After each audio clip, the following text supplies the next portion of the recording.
चलिए बेटा, unit second यानी विद्युत धारा चैप्टर के आज हम कुछ सवाल करेंगे जो आपके पेपर में आने की संभावना है। ठीक है, सबसे पहला सवाल क्या है, ये सवाल कई बार पेपर में आ भी चुका है। क्वेश्चन को आप लोग देख लीजिए, लिखा हुआ है एक तार को खींचकर उसकी लंबाई को n गुना करना है। ठीक है, तो उसका प्रतिरोध कितने गुना हो जाएगा। इसमें n गुना कभी कभी ऑब्जेक्टिव में कोई ना कोई संख्या देके भी देता है। ठीक है, तो इसको लगाने का पूरा तरीका देखते हैं। चलिए, इसको सॉल्व करने में हमको सबसे पहले क्या मानना है। देखो, क्वेश्चन ये कह रहा है एक तार है और उसकी लंबाई को खींचकर कितने गुना करना है, आपको n गुना करना है। तो क्या लिखोगे बेटा थ्योरी में, ध्यान दीजिएगा। माना तार की प्रारंभिक लंबाई कितनी मान लें, L1। ठीक है, जब खींची नहीं है तब कितनी लंबाई मान लें बेटा, L1। और उसकी त्रिज्या कितनी मान लें, R1। जब खींचकर बड़ा करना है तो उस तार की अंतिम लंबाई कितनी मान ले बेटा, L2 और त्रिज्या R2। इतना मान लेंगे। क्या लिखेंगे कि माना तार की प्रारंभिक लंबाई L1 व त्रिज्या R1 तथा खींचने के बाद लंबाई L2 व त्रिज्या R2 हो जाती है। क्लियर। अब ध्यान दीजिएगा, क्योंकि तार को खींचकर बढ़ाना है, और जब तार को खींचकर बढ़ाएंगे तो तार के आयतन में कोई परिवर्तन नहीं आएगा। लिखेंगे चूंकि तार को खींचा गया है, चूंकि तार को क्या किया गया बेटा, खींचा गया है, अतः प्रारंभिक आयतन बराबर अंतिम आयतन। प्रारंभिक आयतन बराबर कितना होगा बेटा, अंतिम आयतन। ठीक है, अब देखो तार का शेप हमारा सिलेंडर यानी बेलन के आकार का है, तो बेलन के आयतन का फार्मूला क्या होता है आपका, पाई आर स्क्वायर एच। तो पाई R1 त्रिज्या R1 है, पाई R1 स्क्वायर L1, इसकी लंबाई L1 है, बराबर अंतिम आयतन कितना होगा बेटा, पाई R2 स्क्वायर L2। यहाँ पे देखिए पाई से पाई कैंसिल, L2 इधर बुला लो, L1 बटे L2 बराबर कितना जाएगा, R2 बटे R1 का होल स्क्वायर। इसको मान लेते हैं अपन समीकरण नंबर ए। यहां तक किसी को डाउट नहीं जाएगा, राइट है। अब आपको प्रतिरोध की वैल्यू निकालना है, तो क्या लिखेंगे, क्योंकि हमको पता है, ये आप लोग पढ़ चुके हो प्रतिरोध में, क्या लिखेंगे कि चूंकि R बराबर कितना होता है बेटा, रो इंटू L अपान ए। क्योंकि R बराबर कितना होता है, रो इंटू L अपान ए। यहां पे ध्यान दीजिएगा, R क्या है, प्रतिरोध, रो क्या है, विशिष्ट प्रतिरोध, L क्या है, लंबाई, और A क्या है बेटा, अनुप्रस्थ परिच्छेद का क्षेत्रफल। तार का अनुप्रस्थ परिच्छेद आपका वृत्त के आकार का होता है, तो A बराबर कितना होगा, पाई आर स्क्वायर। ये कितना हो जाएगा आपका, R बराबर rho into L into pi R square. लिख दीजिएगा कि चूंकि A बराबर पाई आर स्क्वायर। ठीक है, अब आपको निकालना है इसी फार्मूले से प्रारंभिक प्रतिरोध या अंतिम प्रतिरोध, या लिख देंगे बेटा डायरेक्टली समानुपात के नियम से। क्या लिखोगे, समानुपात के नियम से, समानुपात का नियम लगाएंगे। तो ध्यान दीजिएगा, समानुपात के नियम में थोड़ा सा बता देता हूं, फिर मैं डायरेक्टली लगाऊंगा। समानुपात के नियम में पहले आपको प्रारंभिक निकालना है, तो R1 बराबर कितना होगा, रो L1 बटे पाई R1 स्क्वायर। क्योंकि रो और पाई दोनों नियत हैं, इसलिए इनको नियत ही रखना है। अब प्रारंभिक लंबाई L1 रहेगा, प्रारंभिक त्रिज्या R1 हम मान चुके हैं ना, तो कितना जाएगा, R1 बराबर रो L1 बटे पाई R1 स्क्वायर। इसी प्रकार अंतिम प्रतिरोध R2 बराबर कितना होगा बेटा, रो L2 बटे पाई R2 स्क्वायर। ठीक है, जब मतलब R1 में R2 का भाग करेंगे कितना होगा, ध्यान दीजिएगा, इधर R1 था उसमें R2 था, तो कितना जाएगा समानुपात के नियम में, R1 बटे R2 बराबर रो L1 बटे पाई R1 स्क्वायर, अब बटे रो L2 बटे पाई R2 स्क्वायर। तो रो बटे पाई से रो बटे पाई कैंसिल हो जाएगा, कितना बचेगा, ध्यान दीजिएगा, समानुपात के नियम में जो अनुक्रमानुपात में है वो बटे में जाएगा, यानी L1 बटे L2। अब गुणे, इसको जब पलटोगे तो जो व्युत्क्रमानुपात है ये उल्टा हो जाएगा, यानी कितना हो जाएगा बेटा, R2 बटे R1 का होल स्क्वायर। ये आपका आ गया समानुपात के नियम से। ठीक है, चलिए अब यहाँ पे ध्यान दीजिए, समीकरण एक में R2 बटे R1 का होल स्क्वायर किसके बराबर है, L1 बटे L2 के। तो यहाँ पे प्लेस कर सकते हैं, लिखेंगे समीकरण एक से कितना आएगा बेटा, R1 बटे R2 बराबर ये आपका है L1 बटे L2 इंटू R2 बटे R1 का होल स्क्वायर किसके बराबर है L1 बटे L2 के, तो इंटू आपका आ जाएगा L1 बटे L2। L1 बटे L2 का L1 बटे L2 पे मल्टीप्लाई करोगे तो कितना आ जाएगा बेटा R1 बटे R2 बराबर L1 बटे L2 का होल स्क्वायर। ठीक है, अब प्रश्न क्या बोला है, प्रश्न को ध्यान दीजिएगा। तार को खींचकर उसकी लंबाई को n गुना करना है। कितने गुना करना है? n गुना। लिखेंगे प्रश्नानुसार, क्या लिखोगे प्रश्नानुसार L2 बराबर है n L1 की। L2 किसके बराबर है? n L1 की। अतः L2 की जगह मान भरो, तो यहाँ पे देखो R1 बटे R2 बराबर L1 बटे L2 है ना, तो L2 का कितना मान है? n L1। इसकी जगह जैसे हम n L1 प्लेस करेंगे तो L1 से L1 कैंसिल, कितना बचा देखिए भला, ये बचा R1 बटे R2 बराबर 1 बटा n स्क्वायर, क्योंकि एक का वर्ग 1 रहेगा, नीचे n स्क्वायर। अब तीरे गुणा कर दोगे तो कितना आ जाएगा बेटा R2 बराबर n स्क्वायर R1। R2 बराबर n स्क्वायर R1। यानी स्पष्ट क्या हुआ कि तार को खींचकर उसकी लंबाई को n गुना करना है तो उसका प्रतिरोध कितने गुना? प्रारंभिक प्रतिरोध का n स्क्वायर गुना हो जाता है। ठीक है, ये सवाल कई बार पेपर में आ चुका है, अच्छे से दिमाग में लाना है और इसको सॉल्व करना है। इससे ऑब्जेक्टिव कैसे बनते हैं, ऑब्जेक्टिव बनाने का तरीका मैं बताता हूं। क्वेश्चंस कई बार ऐसा पूछा गया बेटा, एक तार को खींचकर उसकी लंबाई को 2 गुना कर दिया जाए। कितना कर दिया जाए? n की जगह 2 रहेगा, 2 गुना कर दिया जाए तो उसका प्रतिरोध कितने गुना हो जाएगा? तो n की जगह जब 2 भरोगे तो 2 का वर्ग यानी कितना आ जाएगा? 4 गुना। तो आंसर में कितना लिखना है आपको? 4 गुना। 2 गुना तो प्रतिरोध 4 गुना, 3 गुना बढ़ाना है तो प्रतिरोध 9 गुना, क्योंकि 3 का वर्ग 9 होगा। 4 गुने में 16, 5 गुने में 25, ऐसे मतलब जितने गुना हम तार की लंबाई को बढ़ाना है उसका वर्ग कर देना है तो इतने गुना उसका क्या आ जाएगा? प्रतिरोध। ठीक है, 2 या 3, 4, 3 का आपको याद रखना है, तो 2 गुना करेंगे तो 4 गुना, 3 गुना करेंगे तो 9 गुना, और 4 गुना करेंगे तो 5 गुना। ठीक, इसको देख लीजिए, अगला सवाल करते हैं फिर। चलिए, अब सेम क्वेश्चन बेटा उसी तरीके का है। ठीक है, अब देखिए उसमें हमने तार को खींचकर उसकी लंबाई को 2 गुना किया था, अब इसमें उसमें त्रिज्या में परिवर्तन करना है। ऐसे क्वेश्चन बन चुका है। क्वेश्चन क्या, क्वेश्चन के बाद पढ़ते हैं। एक तार को खींचकर उसकी त्रिज्या को आधी कर देना है तो उसकी त्रिज्या कितने गुना हो जाएगी? अब लंबाई से कोई लेना देना नहीं है आपको, अब इसमें कलाकारी काहे में करना है आपको? त्रिज्या में करना है। ठीक है, लगाने का पूरा सेम प्रोसेस है। क्या लिखोगे? माना तार की प्रारंभिक लंबाई L1 व त्रिज्या R1। ठीक है, तार को खींचकर बढ़ाने से उसकी लंबाई L2 व त्रिज्या R2 हो जाती है। थ्योरी सेम है, अगली लाइन में एकदम सेम रहेगा बेटा कि चूंकि तार को खींचकर बढ़ाया गया है अतः प्रारंभिक आयतन बराबर अंतिम आयतन। क्लियर है? प्रारंभिक आयतन में कितना प्लेस करोगे बेटा? पाई R1 का स्क्वायर L1 बराबर अंतिम आयतन में कितना प्लेस करोगे? पाई R2 का स्क्वायर L2।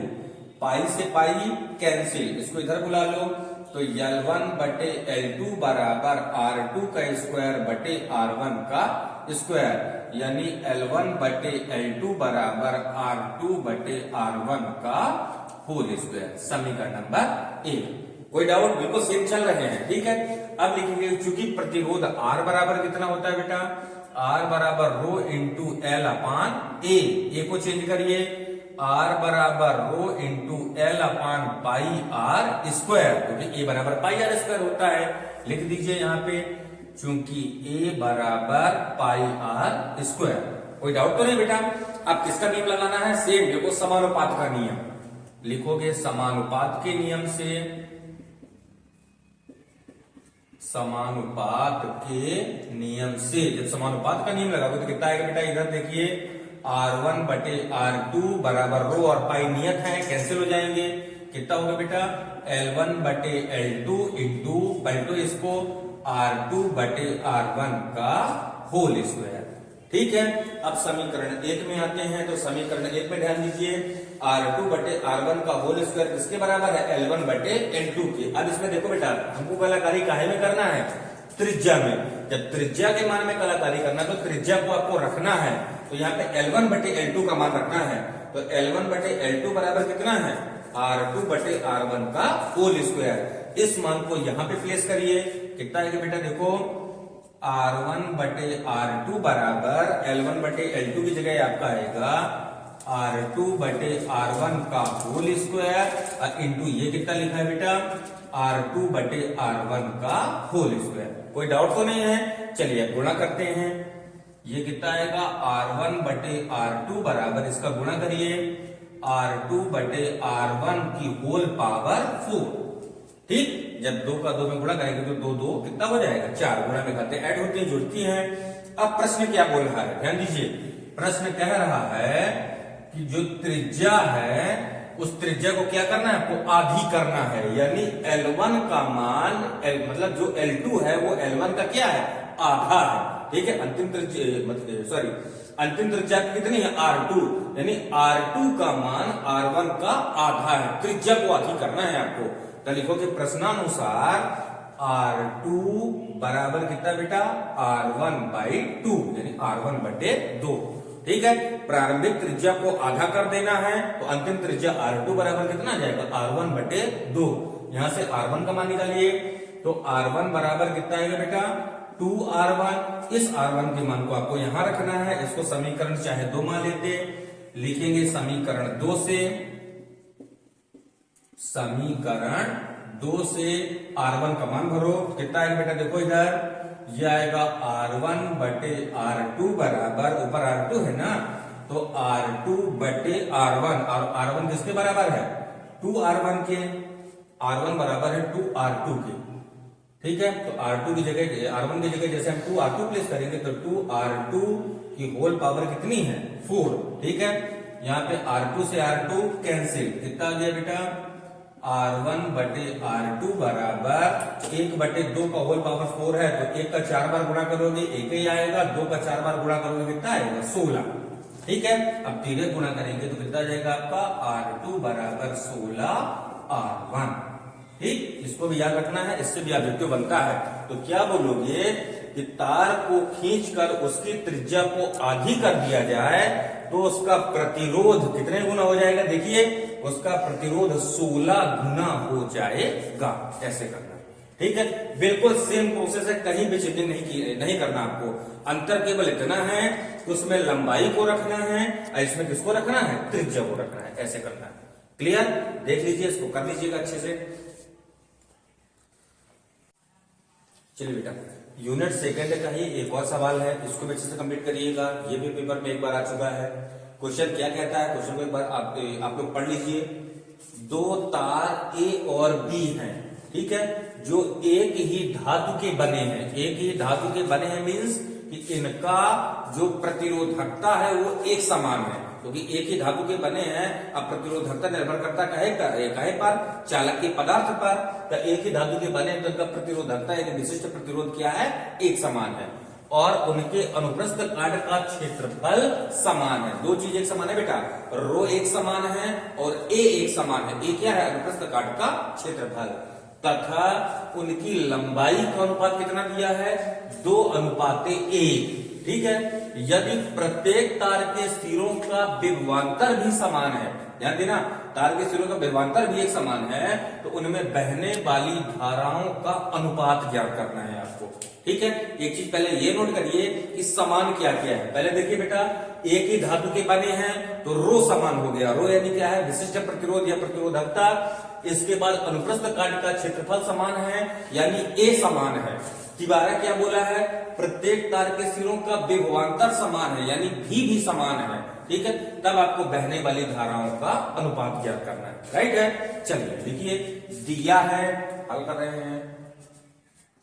दिया गया है केवल आपको कि उनकी लंबाइयों का अनुपात। ठीक है, 2 तार हैं, एक तार का नाम ए है, दूसरे तार का नाम बी है। तो क्या लिखोगे बेटा, दिया है और लंबाइयों का अनुपात दिया है, तो लंबाई को अपन कैसे इंडिकेट करते हैं, एल से। तो लिखेंगे दिया है एल ए। ठीक है, एल ए का मीन्स है कि ए तार की लंबाई, बटे LB बराबर कितना दिया है 2/A। इसको मान लीजिए समीकरण नंबर 1, ये आपको केवल दिया है। ठीक है, चलिए आपको पता क्या है, पहले प्रतिरोध का रेशियो निकालते हैं। हमको पता है R बराबर क्या होता है बेटा, रो इंटू L अपान A, ये पढ़े हैं। अब यहाँ पे ध्यान दीजिए, रो और A एक समान है, क्योंकि रो क्या है प्रतिरोधकता, तो एक ही पदार्थ के बने हैं तो रो समान हो गया। A क्या है अनुप्रस्थ काट का क्षेत्रफल, ये भी समान है। जब इसमें समानुपात का नियम लगाएंगे तो रो और A समान है, तो रो और A को हटाने पे बराबर हमारा काहे में कन्वर्ट हो जाएगा, अनुक्रमानुपात में, मतलब R अनुक्रमानुपात L हो जाएगा। जब समानुपात का नियम लगाएंगे तो ध्यान दीजिएगा बेटा, यहाँ पे जैसे हम समानुपात का नियम लगाएंगे तो लिखेंगे समानुपात के नियम से, समानुपात का नियम लगाने पे कितना होगा ध्यान दीजिएगा, R1 बटे R2 बराबर कितना हो जाएगा L1 बटे L2, क्योंकि L इसके अनुक्रमानुपात में होगा। क्लियर है, लेकिन ध्यान दीजिए L1 बटे L2 कितना बराबर है, L1 बटे L2 किसके बराबर है 2/1 के। तो यहाँ पे आपको समानुपात का नियम लगाना है, तो A और B तार है, तो ले लो बेटा RA बटे RB, तो बराबर ये आपका हो जाएगा LA बटे LB। ठीक है, क्योंकि तार का नाम हम A और B दे दिए हैं। यहाँ पे देखो LA बटे LB किसके बराबर है 2/1 के, तो इसकी जगह 2/1 प्लेस कर सकते हैं। लिखेंगे समीकरण 1 से, समीकरण 1 से, समीकरण 1 से जब LA बटे LB का मान भरोगे तो कितना जाएगा बेटा, ध्यान दीजिए RA बटे RB बराबर कितना जाएगा 2/A। इसको मान लीजिए समीकरण नंबर 2। ठीक है, हमको निकालना क्या है, उनमें बहने वाली धाराओं का अनुपात। ठीक है, यानी I का अनुपात निकालना है, तो क्या लिखोगे ओम के नियम से। क्या लिखना है आपको, लिखोगे ओम के नियम से। ओम का नियम क्या कहता है, V बराबर IR होता है, यानी I बराबर कितना होगा बेटा V/R। I बराबर कितना है V/R। लेकिन यहाँ पे क्या बोला है कि तार का विभवांतर भी समान है। क्या समान है बेटा, विभवांतर। जब विभवांतर समान है तो अब यहाँ पे भी समानुपात का नियम लगाएंगे। लिखेंगे चूंकि विभवांतर क्या है, समान है, अतः वही समानुपात का नियम लगाना है, अतः समानुपात के नियम से। जब समानुपात का नियम लगाएंगे बेटा तो कितना होगा, ध्यान दीजिए यहाँ पे, ये आपका हो जाएगा IA बटे IB बराबर भी हमारा नियम है, भी हमारा क्या है। ठीक है, जब इसमें समानुपात का नियम लगाएंगे बेटा, देखो चूंकि भी समान है विभवांतर, तो भी हमारा नियत हो जाएगा। जब इसमें समानुपात का नियम लगाएंगे तो कितना होगा, ये IA बटे IB। अब R हमारा व्युत्क्रमानुपात है, नीचे है ना, तो उसको पलटोगे तो कितना जाएगा बेटा, ये RB बटे RA कितना आएगा। अब यहाँ पे देखिए RA बटे RB किसके बराबर है 2/1 के। तो जब समीकरण 2 से मान भरोगे तो यहाँ पे देखो बेटा RA बटे RB कितना है 2/1, तो RB बटे RA कितना होगा 1/2। लिखेंगे यहाँ पे समीकरण 2 से। ठीक है, मैं थोड़ा मान घुमा के रखूंगा, तो यहाँ पे देखो बेटा कितना है, IA बटे IB बराबर RB बटे RA है, और यहाँ पे देखो RA बटे RB कितना है 2/1 है, तो RB बटे RA कितना होगा 1/2, तो IA बटे IB बराबर कितना जाएगा 1/2। यानी क्या लिखोगे, IA अनुपात IB बराबर कितना जाएगा बेटा 1/2। यानी उन तारों में धाराओं का अनुपात कितना आ जाएगा 1/2। क्लियर, ध्यान दे लीजिए, बहने वाली धाराओं का अनुपात निकालना है, तो बहने वाली धाराओं का अनुपात कितना हो जाएगा 1/2। ऐसे करना, करेक्ट। पूरा देख लीजिए, बढ़िया से करना है, अच्छा सवाल है, परीक्षा में आ सकता है।